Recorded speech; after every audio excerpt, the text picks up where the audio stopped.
Hello, this is Troy with the Noble Grafted in Middle Position, continuing our series on the church. We were talking about the rock was Christ. We're talking about Jude. Jesus saved a people out of Egypt. If you go to Acts chapter 7, you find something rather interesting here. And I'm sorry I didn't set this up in advance. But here we go. So we see in the book of Acts the expansion of the gospel, of the kingdom. And in Acts chapter 7, verse 38, we have this interesting situation.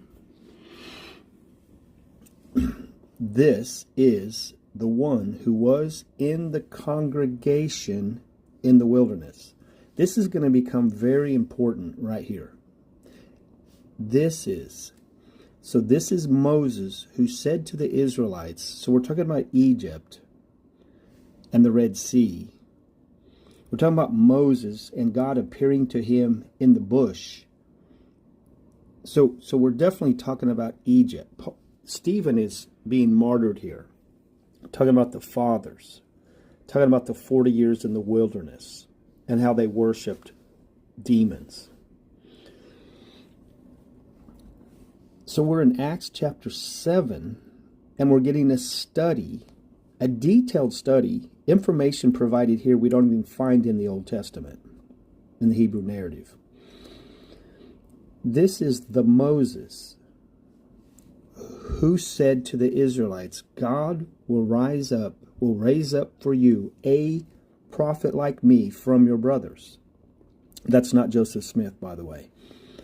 This is the one who was in the congregation in the wilderness with the angel who spoke to him at Mount Sinai. So when we think of Mount Sinai, we think of Moses, the law. We think of the Old Testament. We know the church age, according to dispensationalists, doesn't start till Pentecost. Well, let's look at this. This is the one who was in the congregation, assembly, church, the congregation. If you read the King James, the word is actually church. This is he that was in the church in the wilderness with the angel which spake to him in the Mount Sinai. So we have Jesus saving the church out of Egypt. Very important to understand this concept.